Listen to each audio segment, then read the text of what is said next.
Yang harus kita rubah bukan membuat kondisi ini jadi kondisi keputusasaan, bukan.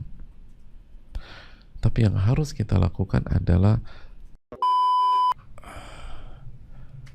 ya, Assalamualaikum warahmatullahi wabarakatuh. Waalaikumsalam warahmatullahi wabarakatuh. Semoga Allah selalu menjaga dan merahmati Ustadz dan keluarga dan memberikan perlindungan keistiqomahan kepada kaum muslimin, amin ya rabbal alamin. Ustadz, apabila dari sebelum pandemi suami sudah tidak menafkahi lahir batin, lalu saya merasa berjuang sendiri dalam rumah tangga ini, setiap diajak komunikasi juga tidak bisa, kadang timbul rasa letih menjalani rumah tangga ini, dan akhirnya saya sampai pada fase ya sudahlah, saya akan ridho dengan rumah tangga yang melelahkan ini dan hanya berharap kebahagiaan di surga nanti saja. Dan saya menjalani rumah tangga ini benar-benar sudah tidak berharap apa-apa. Apa sikap ini sudah berputus asa terhadap rahmat Allah. Saya merasa tidak bahagia secara batin dan lelah secara zahir. Hadirin Allah muliakan, jawabannya untuk kita semua, ibu-ibu yang lain, banyak-banyaklah bersyukur ketika kita nggak diuji seperti beliau ini, karena memang berat banget, nggak mudah, sangat-sangat berat bagi wanita harus menjalankan rumah tangga seperti ini. Jadi bagi yang lain yang punya suami yang bertanggung jawab tapi mungkin ada kekurangan di sana sini,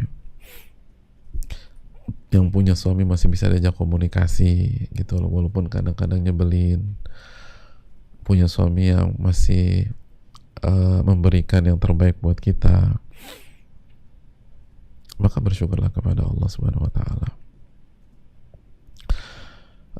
Itu yang pertama. Yang kedua, beliau menyampaikan, ya sudahlah, saya akan ridho dengan rumah tangga yang melelahkan ini dan hanya berharap kebahagiaan di surga nanti saja. Yang pertama, buat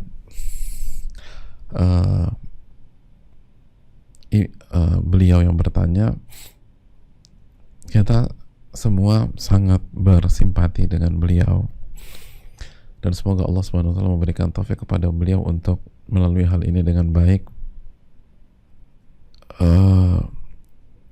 Beliau mengatakan, saya sudah sampai pada fase ridho dengan rumah tangga seperti ini dan hanya berharap kebahagiaan di surga nanti saja. Ini tidak tepat, jamaah. Maksudnya gini loh, konsep Islam itu nggak ada bahagia setengah-setengah. Konsepnya satu paket. Kalau nggak kita bahagia dunia akhirat, maka kita sengsara dunia akhirat, itu aja.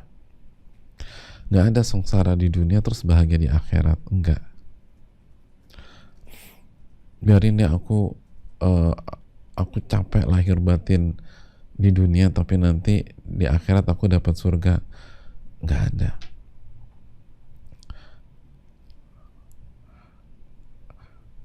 Dalam arti batin ya jamaah dan ibu-ibu sekalian,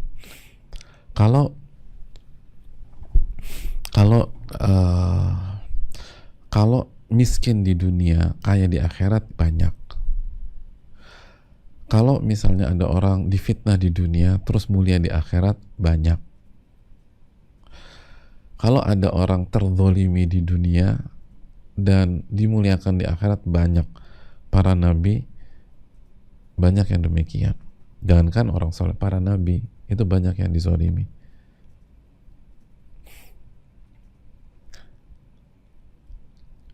Tapi walaupun mereka dizolimi dan terzolimi, hati mereka bahagia.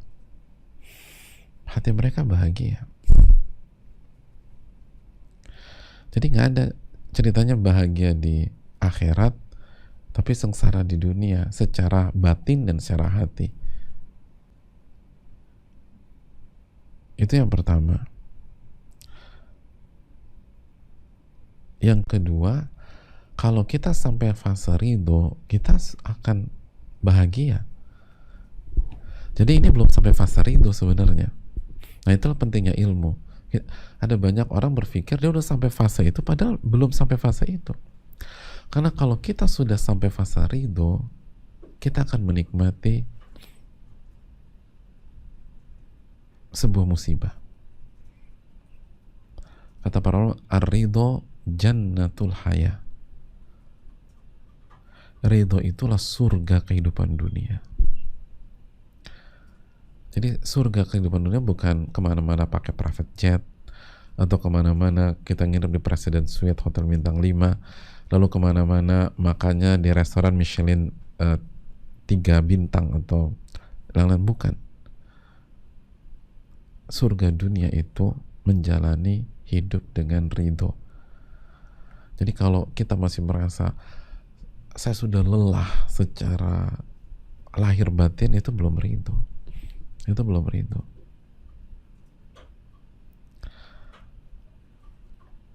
Jamaah sekalian, khususnya ibu-ibu, sabar dulu lah. Beliau sampaikan dari sebelum pandemi, berarti kurang lebih hampir 1 tahun ya. Hampir 1 tahun. Saya tahu ada istri itu yang sabar 5 tahun, yang sabar 6 tahun, dan akhirnya Allah berikan jalan keluar buat masalah-masalah mereka. Dan inilah yang harus kita khawatirkan gitu loh. Jadi kan sebenarnya untuk kasus-kasus seperti inilah yang harusnya kita semakin mawas diri, ibu sekalian, tanpa mengecilkan. Ini berat banget, berat, sangat berat. Tapi wanita yang sudah belajar agama, sudah ikut kajian, ibu-ibu yang sudah hijrah, itu harus benar-benar meresapi tentang rasa syukur. Tadi yang kita bahas, bahwa seberat apapun kita tetap disyariatkan untuk membaca Alhamdulillahirabbil alamin, bukan hanya sekali sehari, bukan hanya 2 kali sehari, bukan hanya 3 kali sehari, puluhan kali. Jika kita gabungkan antara sholat wajib dan sholat sunnah, seberat apapun kita membaca Alhamdulillahirabbil alamin, itu artinya apa? Kalau bukan nikmat Allah di hari tersebut jauh lebih banyak daripada masalah rumah tangga kita. Dan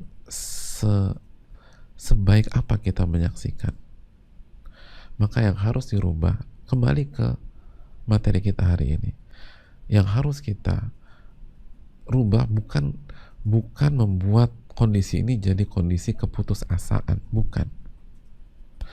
Tapi yang harus kita lakukan adalah mengasah kemampuan menyaksikan atau melihat kita. Jadi mengasah kemampuan melihat nikmat-nikmat Allah. Karena nikmat Allah yang Allah berikan dalam sebuah hari jauh lebih besar, lebih banyak daripada masalah rumah tangga kita.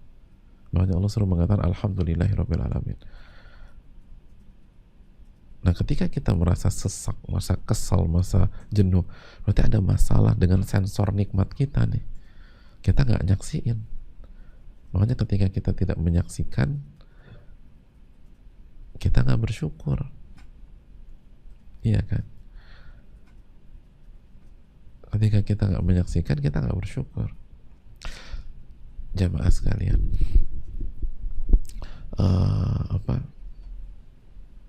apabila kita habis turun hujan,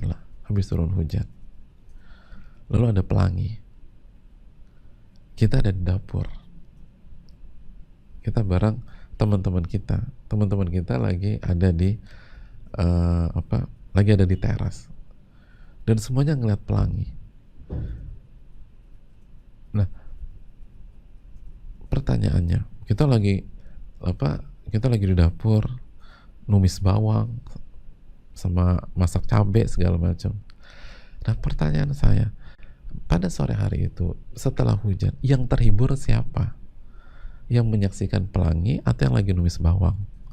Kan yang menyaksikan pelangi ya, dia terhibur. Adapun yang numis bawang nangis dia tuh. Padahal mereka sama-sama melalui detik demi detik di sore hari tersebut. Tapi kenapa suasana hati mereka beda? Karena perbedaan objek yang mereka saksikan. Ketika objek yang mereka saksikan itu pelangi, senang deh. Tapi ketika yang disaksikan adalah bawang and the gang, terus dengan kepedihannya tersebut, maka jadi quote and quote jadi nangis.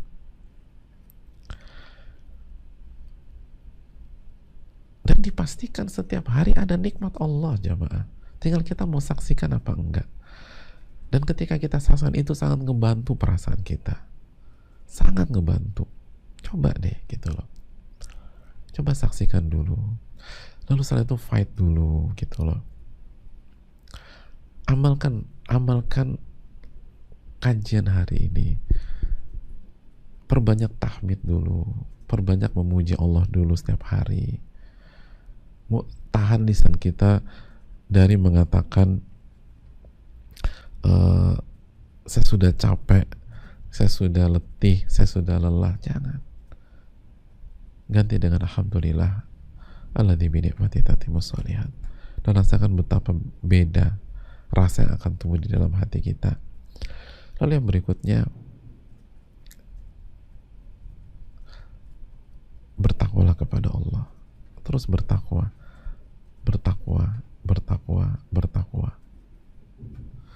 Ini adalah sebuah hal yang perlu kita camkan. Wa man yattaqillaha yaj'al lahu makhraja. Barang siapa yang bertakwa, Allah akan berikan jalan keluar. At-Talaq ayat 2 dan 3.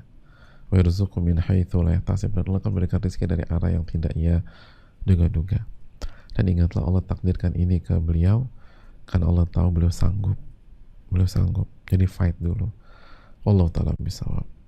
Dan kalau capek, minta pertolongan sama Allah. Ingat kajian Riyadhus Shalihin tadi pagi. Jadi kalau capek bukan mundur, bukan apatis, bukan putus asa. Kalau capek, minta pertolongan sama Allah. Allah ta'ala bisawab.